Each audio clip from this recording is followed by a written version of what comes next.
Law of reciprocal proportion বা মিথুনুপাত সূত্র হচ্ছে আমাদের আজকের আলোচনার বিষয়। বিজ্ঞানী রিক্টার 1792-তে এর প্রস্তাবনা করেন। প্রথমে একটা এক্সাম্পল নিয়েই আমরা বোঝার চেষ্টা করব। হাইড্রোজেন এবং অক্সিজেন দুটি পৃথক মৌল, তারা আলাদা আলাদাভাবে সালফারের একটা নির্দিষ্ট ভরের সাথে ভিন্ন ভিন্ন ভরে যৌগ গঠন করে, যুক্ত হয়ে যৌগ গঠন করে। কিরকম?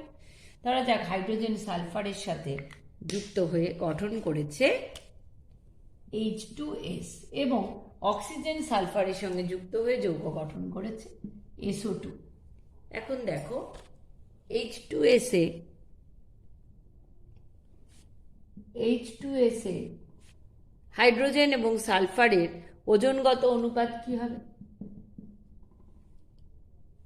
2:32। SO2-তে অক্সিজেন এবং সালফারের ওজনগত অনুপাত কি হবে? 32:32। অর্থাৎ সালফারের ফিক্সড মাস 32 ভাগ ওজনের সঙ্গে হাইড্রোজেন এবং অক্সিজেনের যে ভরের পরিমাণ যুক্ত হয়েছে, ভরের পরিমাণ নয়, যে ভরে এরা যুক্ত হয়েছে সেই মানগুলি কত? যথাক্রমে 2 ভাগ ওজনের হাইড্রোজেন এবং 32 ভাগ ওজনের অক্সিজেন। অর্থাৎ তাদের অনুপাত কত? 2:32। আবারও বলছি, সালফারের ফিক্সড মাস 32-র সঙ্গে যে পৃথক পৃথক ভরের হাইড্রোজেন এবং অক্সিজেন যুক্ত হয়েছে সেই মান যথাক্রমে 2 এবং 32 এবং তাদের অনুপাত 2:32, অর্থাৎ 1:16। এখন হাইড্রোজেন এবং অক্সিজেন যুক্ত হয়ে উৎপন্ন করছে জলের অণু। জলের অণুতে হাইড্রোজেন এবং অক্সিজেনের অনুপাত কত হচ্ছে? 2:16 বা 1:8। সুতরাং দেখা যায় সালফারের যে ফিক্সড মাসের সাথে হাইড্রোজেন এবং অক্সিজেন যুক্ত হয়েছিল তার মান ছিল 1:16 এবং হাইড্রোজেন ও অক্সিজেন যখন জলের অণু গঠন করলো তখন হলো 1:8। অর্থাৎ একে আমরা লিখতে পারি 1:8কে আমরা লিখতে পারি 1:16/2। সুতরাং আমরা দেখতে পাচ্ছি যে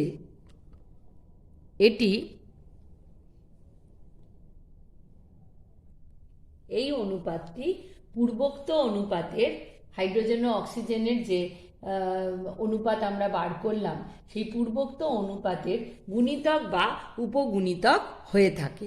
তাহলে মিথুনুপাত সূত্রে কি বলা হয়? বলা হয় যে 2 বা ততোধিক মৌল পৃথক পৃথকভাবে অন্য একটি মৌলের নির্দিষ্ট ভরের সাথে ভিন্ন ভিন্ন ভরে যুক্ত হয়ে যৌগ গঠন করলে প্রথমোক্ত মৌলগুলি নিজেদের মধ্যে যুক্ত হয়ে যৌগ গঠন করার সময় ঠিক সেই সব ভরের অনুপাতে অথবা ওই ভরগুলির সরল গুণিতক বা উপগুণিতকের অনুপাতে যুক্ত হয়। আবার একবার বলে দিচ্ছি, 2 বা ততোধিক মৌল অর্থাৎ হাইড্রোজেন ও অক্সিজেন এক্ষেত্রে ভিন্ন ভিন্ন ভরে একটি মৌলের নির্দিষ্ট ভরের সাথে, যেটা সালফার, ভিন্ন ভিন্ন ভরে যুক্ত হয়েছে 2 আর 32 হয়ে যৌগ গঠন করলে প্রথমোক্ত মৌলগুলি অর্থাৎ হাইড্রোজেন এবং অক্সিজেন যখন নিজেদের মধ্যে যুক্ত হয়ে যৌগ গঠন করে, যেমন জল উৎপন্ন করেছে, তখন সেই অনুপাতে অথবা এক্ষেত্রে দেখা যাচ্ছে 1:16, এটা 1:8, অর্থাৎ সেই অনুপাত নয়, তার গুণিতক বা উপগুণিতকের অনুপাতে যুক্ত হয়, সরল গুণিতক বা উপগুণিতকের অনুপাতে যুক্ত হয়। এবার আমরা একটা গাণিতিক সমস্যার সমাধান করব। অ্যামোনিয়া H2 এবং N2O3-তে উপাদান মৌলগুলির শতকরা সংযুতি যথাক্রমে অ্যামোনিয়ায় 82.35% নাইট্রোজেন এবং 17.65% হাইড্রোজেন, জলে 88.9% অক্সিজেন, 11.10% হাইড্রোজেন, N2O3-তে 63.15% অক্সিজেন, 36.85% নাইট্রোজেন। সমাধান কি করে করব? 1 নম্বর,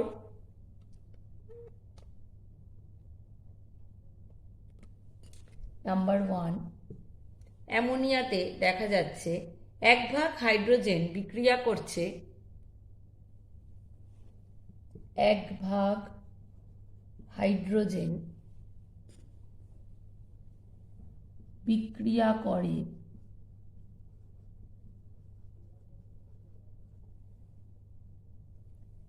82.35 divided by 17.65 কিসের সাথে? না, এত ভাগ নাইট্রোজেনের সাথে।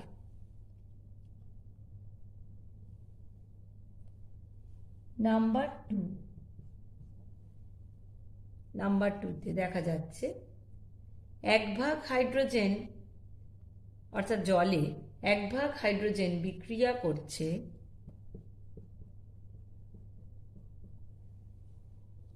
88.9 divided by 11.10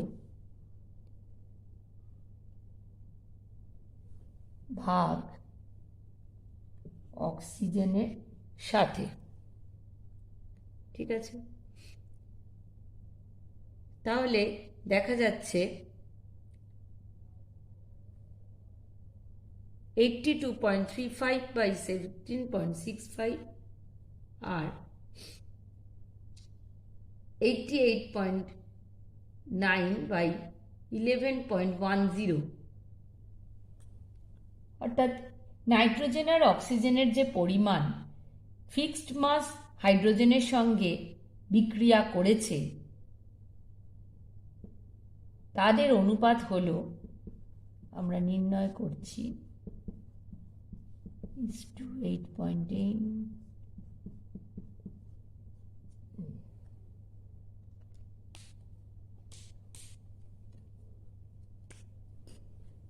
1:1.72। এবার আমরা দেখব 3 নম্বর বিক্রিয়া, যেখানে বলা হয়েছে N2O3।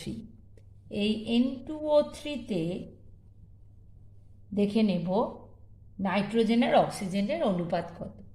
এখান থেকে আমরা পেলাম ফিক্সড মাস হাইড্রোজেনের 1 ভাগের সঙ্গে কতটা নাইট্রোজেন আর অক্সিজেন যুক্ত হয়েছে, তাদের অনুপাত পেলাম 1:1.72।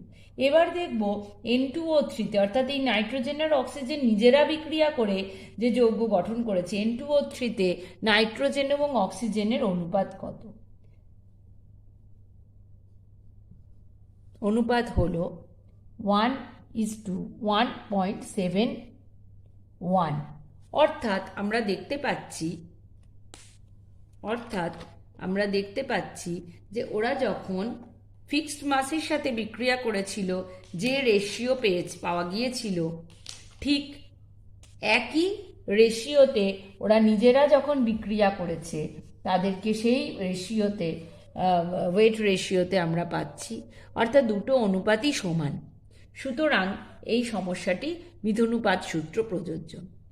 এই মিথনুপাত সূত্রকে তুল্যাঙ্ক অনুপাত সূত্র বলা হয়। এই প্রসঙ্গে আমরা একটু জেনে নেব তুল্যাঙ্ক ভার কাকে বলে।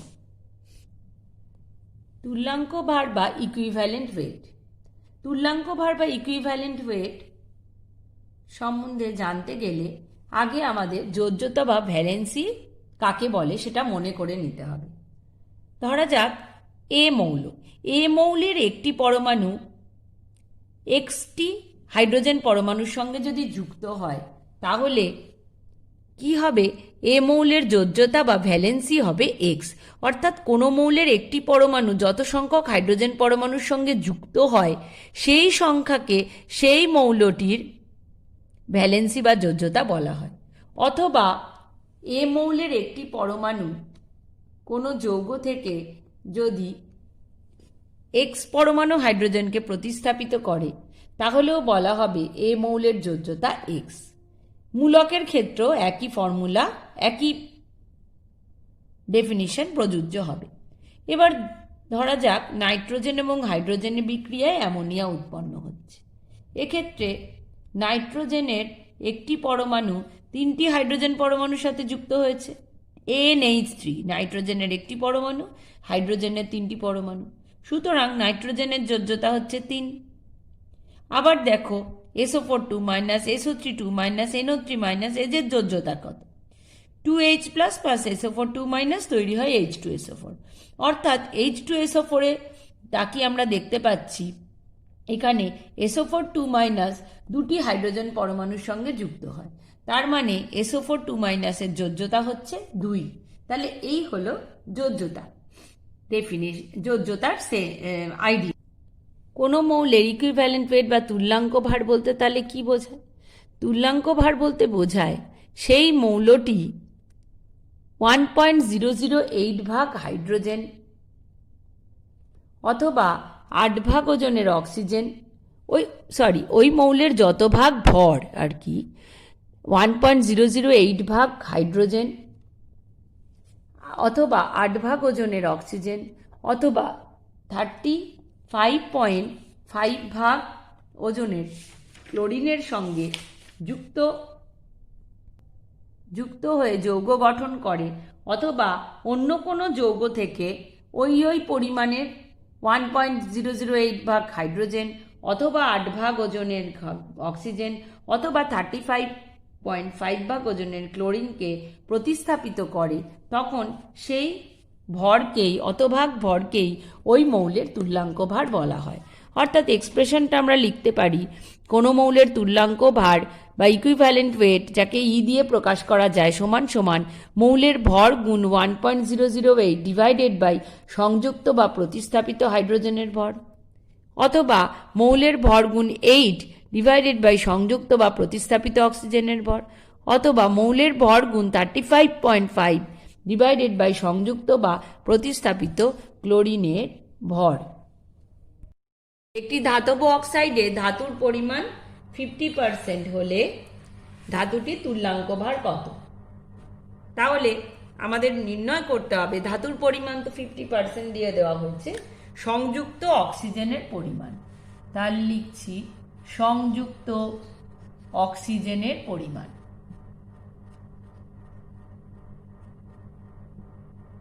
সংযুক্ত অক্সিজেনের পরিমাণ হবে কত? 100% টোটাল হলে 100 মাইনাস 50%, অর্থাৎ 50%। সুতরাং এবার সূত্র প্রয়োগ করে আমরা ধাতুর তুল্যাঙ্ক ভার নির্ণয় করব। তাহলে ধাতুর তুল্যাঙ্ক ভার সমান সমান ক্যাপিটাল ই দিয়ে প্রকাশ করা যায় ধাতুর ভর ইন্টু 8 ডিভাইডেড বাই সংযুক্ত অক্সিজেনের ভর। এই ছিল সূত্র, আমরা একটু আগেই বললাম। তাহলে লিখতে পারি ধাতুর ভর ইন্টু 8 ডিভাইডেড বাই সংযুক্ত অক্সিজেনের পরিমাণ, অর্থাৎ 50। ধাতুর ভরও ধরে নিচ্ছি 50, সুতরাং 50 ইন্টু 8 ডিভাইডেড বাই 50, তাহলে আনসার হচ্ছে 8। সুতরাং ধাতুটির তুল্যাঙ্ক ভার হলো 8। আবার বিকল্প পদ্ধতিতেও, বিকল্প সংজ্ঞাতে, যেখানে আয়তনের ভিত্তিতেও মৌলের তুল্যাঙ্ক ভার কিন্তু প্রকাশ করা যায়। কীরকম না, মৌলের তুল্যাঙ্ক ভার সেক্ষেত্রে মৌলের ভর ইন্টু 11.2 ডিভাইডেড বাই এসটিপিতে সংযুক্ত বা প্রতিস্থাপিত হাইড্রোজেনের আয়তন লিটার একক, বা মৌলের ভর ইন্টু 5.6 ডিভাইডেড বাই এসটিপিতে সংযুক্ত বা প্রতিস্থাপিত অক্সিজেনের আয়তন লিটার এককে, মৌলের ভর ইন্টু 11.2 ডিভাইডেড বাই এসটিপিতে সংযুক্ত বা প্রতিস্থাপিত ক্লোরিনের আয়তন লিটার এককে। এখন এবার আবার আমরা একটা এই পদ্ধতিতে বিকল্প পদ্ধতি প্রয়োগ করে আমরা তুল্যাঙ্ক ভার নির্ণয় করার একটা এক্সাম্পল দেখব। 65.3 গ্রাম জিঙ্ক লঘু অ্যাসিডের সাথে বিক্রিয়া করে এসটিপিতে 22.4 লিটার হাইড্রোজেন গ্যাস উৎপন্ন করে। জিঙ্কের তুল্যাঙ্ক ভার নির্ণয় করে। তাহলে কি করতে হবে? জিঙ্কের তুল্যাঙ্ক ভার সূত্র প্রয়োগ করি। জিঙ্কের ভর ইন্টু 11.2 ডিভাইডেড বাই এসটিপিতে প্রতিস্থাপিত হাইড্রোজেনের আয়তন। এসটিপিতে প্রতিস্থাপিত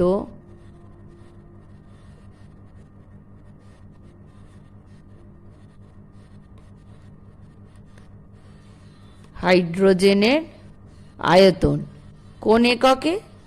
না লিটার এককে।